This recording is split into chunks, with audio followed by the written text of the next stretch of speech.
E aí pessoal, tudo bem com vocês? Eu espero que vocês estejam maravilhosamente bem e hoje eu lhes trago uma partida fantástica. Essa partida foi jogada ontem entre Daniil Dubov e George Maier nos desempates da Copa do Mundo de 2025 e o Daniil Dubov optou por uma abertura muito interessante que é o Gambito Frankenstein Drácula. E sim, esse é o nome do Gambito mesmo, né? Temos E4 por parte do Dubov, E5 por parte do Maier, cavalo em C3 é a abertura Viena, cavalinho F6 vem aqui por parte do Maier. Normalmente aqui na Viena nós jogaremos, por exemplo, peão em F4, que é o Gambito Viena, ou talvez isso daqui acabe transpondo para uma abertura dos 4 cavalos, cavalo em F3, cavalo C6.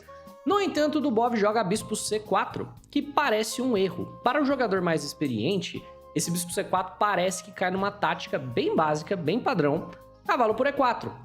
E agora parece que o jogador de preta só tá melhor, porque se a gente toma de volta, vem peão em D5, e pretas estabelecem um belíssimo centro de peões. E nessa posição, por exemplo, bispo D3, peão toma, bispo toma, F5, você tá sendo chutado para lá e para cá, e tá claramente inferior. Na partida, no entanto, claro, o Dubov não pendurou um erro básico no terceiro lance. Isso é tudo teórico. E o objetivo de você cair nesse golpe é jogar dama em H5. Com tempo no peão de F7, que é conhecido como o Gambito Frankenstein Drácula. Porque é o nome meio de piada, mas é para dar a entender que é um gambito extremamente assustador, muito difícil de enfrentar. Vem por parte do Maier cavalo D6, defendendo o mate e ameaçando o bispo, e na verdade oferecendo o peão de volta. Se o jogador de brancas quiser, ele pode tomar em E5, e pretas podem forçar a troca de damas, e nessa posição tá tudo igual, mas é muito fora do espírito da abertura. Se a gente jogou esse gambito, a gente vai gambitar o peão, não vamos tomar de volta, então o Dubov joga bispo B3. E na verdade, esse é um gambito muito pouco conhecido, muito pouco jogado, e a ideia mais forte para as pretas é não entrar nele. A ideia mais forte para as pretas, na verdade, é não aceitar o gambito. Tem que jogar bispo E7 e deixar as brancas tomarem o peão de E. No entanto, as pretas jogam cavalo C6 e já estão piores, porque nessa posição, pretas defenderam o peão de E, é um lance extremamente natural, mas, porém, contudo, entretanto, todavia, brancas têm uma sequência que ganha material de maneira forçada. A gente ganha uma qualidade com o melhor lance por parte das pretas. Independente se pretas jogarem bem, se jogarem mal, a gente vai acabar ganhando a qualidade aqui se somos as brancas, se não acabarmos ganhando até mais material. Então eu quero que você já pause o vídeo agora e tente pensar por conta própria o que é que você jogaria. Aproveita e deixa o like no vídeo e se inscreve no canal. Outra coisa, né? Tem uma nova funcionalidade do YouTube, enquanto isso vai pensando, tá? Que chama YouTube Shopping, tá? Alguns produtinhos aparecendo aí no canto inferior esquerdo da sua tela. Relógio de xadrez, peça de xadrez, tabuleiro de xadrez. Caso você tenha interesse e queira comprar, eu ganho uma bela comissão, então é mais uma maneira de você apoiar o canal, tá certo? Obrigado aí por ouvir, você não pulou, né? Tenho certeza que não. Para aqueles que foram capazes de encontrar cavalo B5, meus parabéns. Esse lance, sacrifício de cavalo muito bonito, na verdade é um lance com uma ameaça de checkmate. O que a gente está ameaçando? Estamos ameaçando um cavalo que está defendendo o checkmate, né? Então a ameaça é cavalo toma cavalo e dama checkmate. Se o adversário toma o cavalo, ele leva mate. Então as pretas têm que jogar G6, chutando a dama, mas aí a gente renova a ameaça. E a ameaça é a mesma, cavalo toma cavalo, ele não pode jogar um lance aleatório, senão vai levar mate forçado, né? Nessa posição, no entanto, normalmente as pretas devem jogar F5, o melhor lance, peão em F5, vem dama em D5 renovando a ameaça, e finalmente a única maneira que ele tem de defender a ameaça do mate é abrindo mão da defesa de C7 com dama em E7 ou dama em F6, levando o cavalo por C7 cheque, e cavalo toma torre, e as brancas ganham a qualidade. Por que a qualidade, né? Porque aqui depois de bispo B7 seu cavalo tá preso, então você vai perder o cavalo. Você vê que a posição ela é de vantagem branca, né? 0,8 ali, porque a gente ganha qualidade, mas as pretas têm bastante desenvolvimento por ela, né? Então, assim, é uma posição ainda teórica. Existem partidas na base de dados que pretas ganharam a partir disso aqui, mas é a minoria. Na maior parte dos casos, brancas, quando chegam nessa posição, acabam ganhando. E é uma armadilha relativamente bem conhecida, apesar de que o gambito é bem pouco jogado.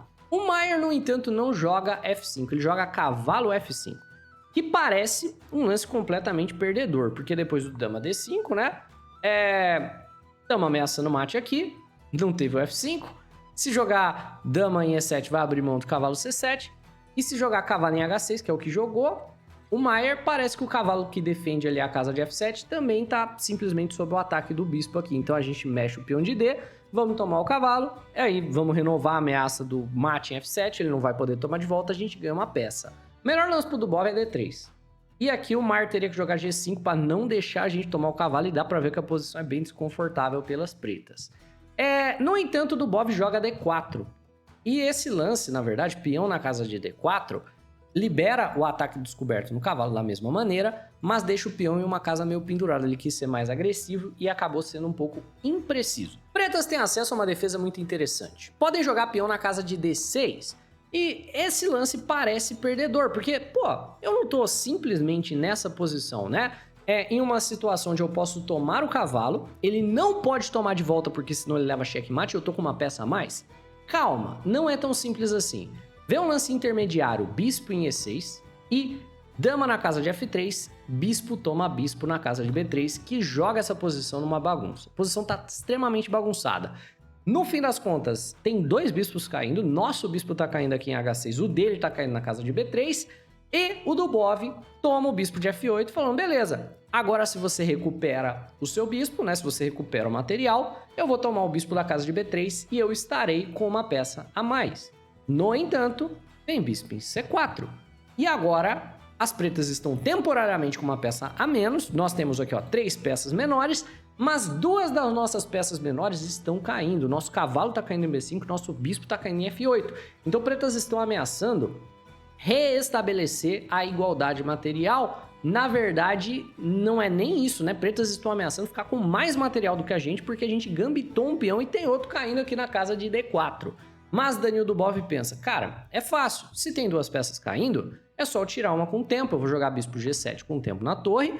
Quando você tirar a sua torre daqui, eu tiro meu cavalo. E de repente eu tenho, na verdade, uma posição muito tranquila. Bispo F6, tempo na dama de novo, né? A dama se mexe, cavalinho A3. Tô com uma peça a mais. Fácil, tranquilo, né? Vamos seguir aí a partida, pode abandonar e sai da Copa. Só que o George Maier não é um cara qualquer. Ele é tão mago quanto o próprio Dubov. Nós estamos falando de 2 jogadores tremendamente táticos, 2 mestres das artes místicas, como o Mikhail Tal era. Nessa posição, Maier joga bispo por cavalo, sacrificando a torre. Porque o Daniel Dubov poderia tomar a torre e simplesmente ter a qualidade a mais. Só que isso levaria a um ataque brutal por parte do jogador de pretas, porque esse tempo de tomar a torre é muito importante. Vem cavalo por D4, ameaçando a dama, ameaçando C2. A dama sai defendendo C2. Dama G5, né? Ameaçando o peão de G. Pretas vão provavelmente nos próximos lances, quando a gente defender aqui, fazer o roque longo ameaçando o bispo. Quando você tirar o bispo na casa de G7, pretas têm, tipo, tudo jogando, tudo desenvolvido. Você tá com todo o material esquisito, rei no centro e claramente as coisas deram muito errado se você é Daniel Dubov nessa posição. Por consequência, o Dubov pensa novamente, fala, beleza, vamos tomar em E5. E agora se cavalo em D4, tudo bem, dama em E4, gera uma ameaça, defendo a casa de C2, você não tem o dama G5, você não tem como começar o ataque como na linha anterior, tá tudo certo. No entanto, agora o Maier vai jogar torre G8 ameaçando o bispo sai ameaçando a dama, cavalo por E5 contra ameaça a dama do Dubov, enquanto na verdade recupera o material. Então agora ele recuperou o peão, segue com um peão a mais. Se você tomar a dama, as pretas vão tomar a sua, danificando a estrutura de peões e levando para um final melhor. Então o Dubov toma em E5.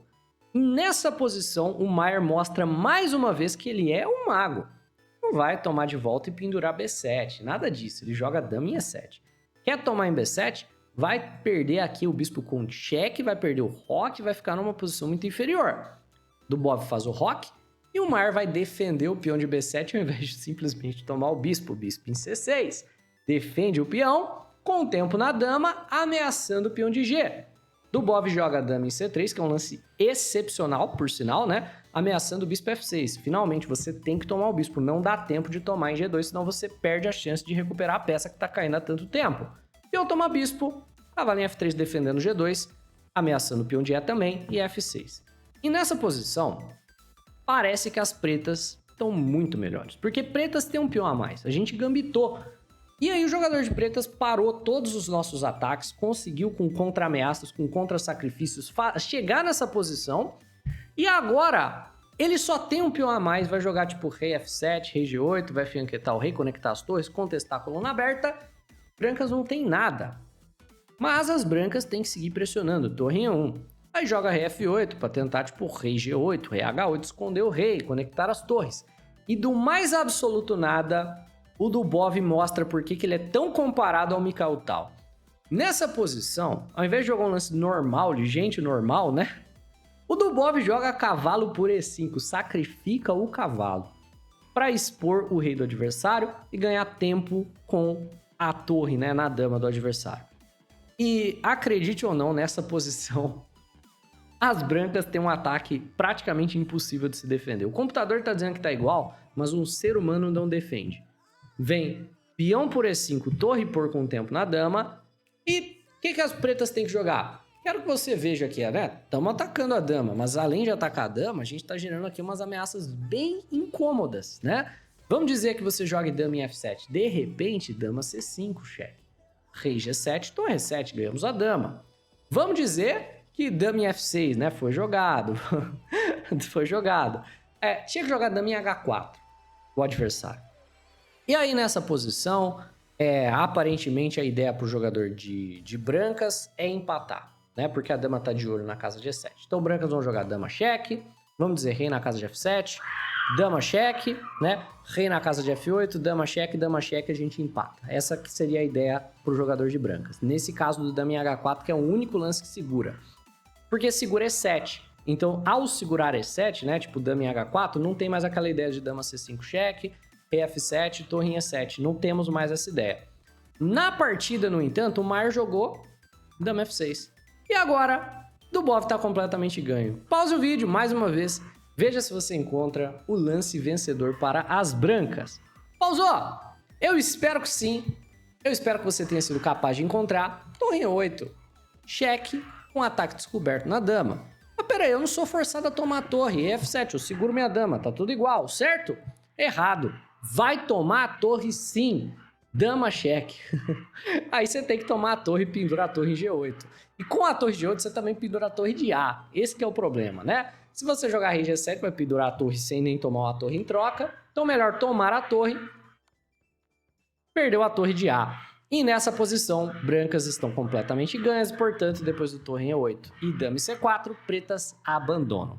É isso, pessoal. Espero que você tenha curtido. Se sim, deixa o like no vídeo. Se inscreve no canal. Se quiser apoiar o canal e estiver precisando aí de um tabuleiro de xadrez, de um relógio, de um jogo de peça, é só você clicar aí nos links de afiliado. Enfim, até amanhã. Valeu, falou e até mais. Tchau, tchau.